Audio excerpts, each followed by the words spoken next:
Today we have the Nike Zoom Freak 4 going up against the Nike PG6. Which shoe's better to hoop in? Let's check it out.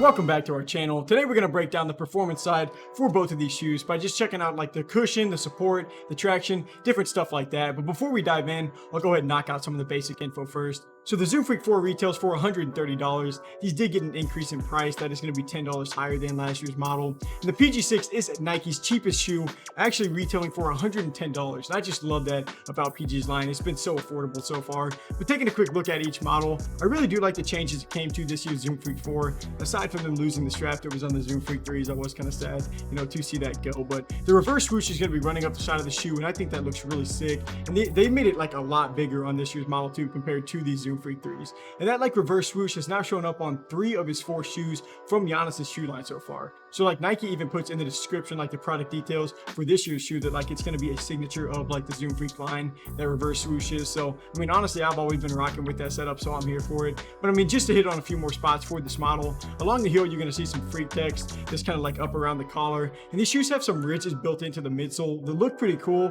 Those actually have a functional purpose too, so I'll hit on that here in just a second. But definitely not a bad look for the Zoom Freak 4 model at all. But now to switch it over to the PG6, I feel like Nike did spice these up a little bit more than last year's PG5 model. I didn't think those, I mean, that was a pretty simple look, but it was excellent for performance. So a really good performance shoe. But I mean, I really do like the reverse swoosh that you got on the upper for these, stealing a little bit of that Zoom Freak 4 mojo. Then on the midsole, you're going to see like his player logo for PG kind of running up the side from the bottom of the shoe, kind of bleeds onto the midsole. Honestly, I think that's a pretty cool touch. Then as for the tongue, like that's going to be, you're going to see his signature show up there. And then for the inner side of the upper is going to be a forward facing swoosh. And these do remind me a lot of this year's like KD15 model that I got up there in the corner. Like it's pretty much the exact same setup, or just like look to the upper, but it's like flipped. Like you got the reverse swoosh on the inner side back there. But I mean, this is just a really clean looking shoe. The number 13 shows up on the heel for his jersey number on the Clippers. So honestly, I am a fan. But now let's go and see how each of these shoes hold up on the board.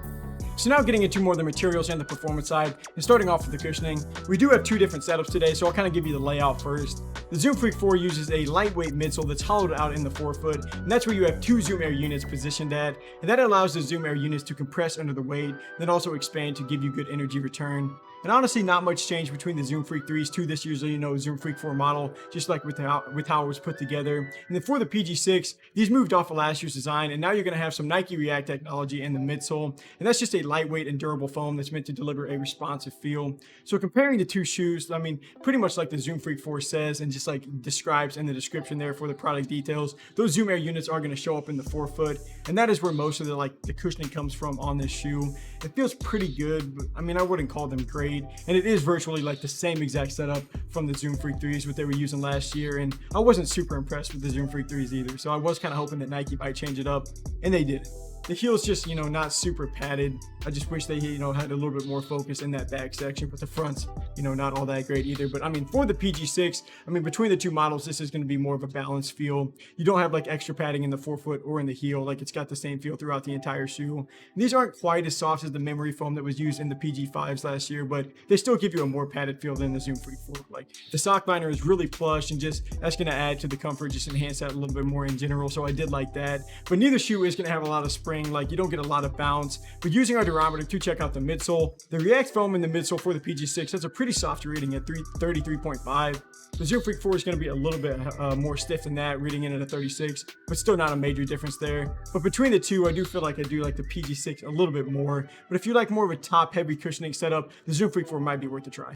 For the materials and the support, looking at the Zoom Freak 4s first, the biggest difference to this section would be that they lost the strap that was on last year's model. I mean, I was kind of sad to see that go, but aside from that, they do have a really similar build to the Zoom Freak 3s. It's just kind of positioned a little bit different. So the toe area, you're going to see like a white textile there that feels pretty thin, but that's not even close to as thin as that green section is in the middle of the upper. Like it's even transparent, so you don't have to worry about the ventilation. It's going to be really good on this model. And then around the back half of the shoe, you can see it's going to be more filled in. And even with the Zoom Freak 4s losing the strap, there's still, I mean, multiple nice support features on this shoe. You can have the same outrigger that was there on the Zoom Freak 3s that kind of extends out from the shoe, and like in the front, you can actually see it where that little green pocket is on the midsole. And that's just there to give you better balance and help brace your foot on those tougher movements. Like you can just tell the surface area in the front of the shoe is like crazy on the Zoom Freak 4s. And then you're going to also have some black overlays running across the toes, but the big Nike swoosh that's on the upper, that reverse Nike swoosh, is going to be where the bulk of the help comes from whenever you're looking at the support. Like, it extends onto the upper, and that helps keep your foot just from like trying to slide out to the side on tougher movements. Like,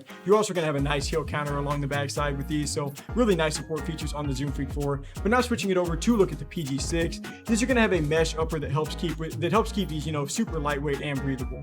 And you're also going to have some no-soap overlays on top of that.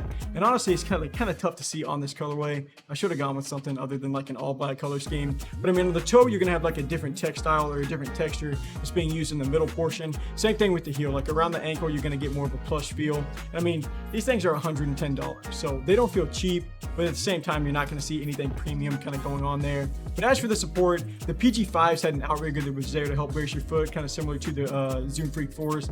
The PG6 did lose that, but you still have some forefoot straps integrated with the laces to give you a more secure feel. And these are played nice. I mean, like, I haven't had any issues keeping my foot in the shoe or keeping my foot stable, so that's great. And as for the weight, like, that's another bright spot for both of these shoes. The PG6 weighs 392 grams for a size 10.5. That is a touch heavier than last year's model, but still way below the average 4 weight. And the Zoom Freak 4 actually went in the other direction, getting even lighter, weighing 382 grams for the same size. So 2 crazy light shoes to play in with good support. Like, that's pretty much what you're looking for this section, so that's great.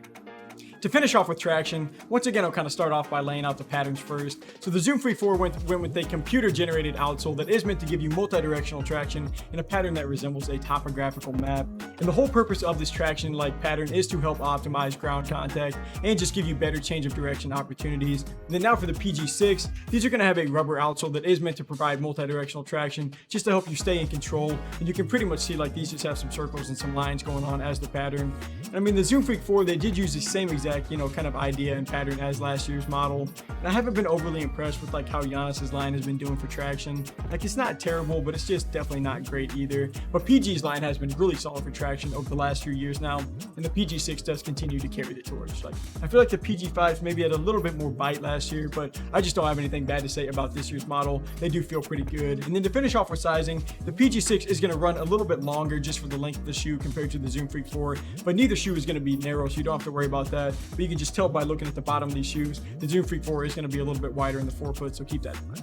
So for the final ratings and starting off with the appearance, I do like the reverse swoosh showing up in a bigger fashion and making it onto the upper, but the PG6 is clean too, so I'm just going to wash this section and I'll start off with the tie. But as for cushioning, you do have 2 different feels. Like, it's going to be front loaded on the Zoom Freak 4s, more balanced on the PG6, but I do feel like the PG6 is definitely more comfortable to play in, so I'm going to go PG6 here. For materials, I mean, you do have 2 affordable shoes with some nice pieces being used, so I'm just going to go with the tie for this section. Plus, I mean, both shoes are super light, so you have to love that. And then for the support, both shoes are going to hold up well there. Like, you have the outrigger and a midfoot band on the Zoom Freak 4. The PG6 did lose its outrigger, but you still have some forefoot straps going on, and neither shoe struggles here, so we're just going to come back to a tie. But to finish off with traction, I do have to go with the PG6 there. Like, they do have noticeably better grip, and that is going to lead to me going with the Nike PG6 as the better shoe to hoop in. I mean, PG's line has been great for performance over these last few years. And for the price, I mean, it is tough to beat at $110. And the Zoom Freak 4 is just basically the Zoom Freak 3 without the strap. Like, it's just got a different look. But I am looking for Nike to make some changes next year. Still not a bad model overall. Thank you guys for taking some time to watch. Feel free to drop a follow or subscribe if you like this video. And if you're interested in buying the Nike PG6 and you want to support our channel, just click the link here on screen, or we have links for both shoes down below or in our bio. So feel free to check that out. But until next review, I'm Landon from Pure. Peace.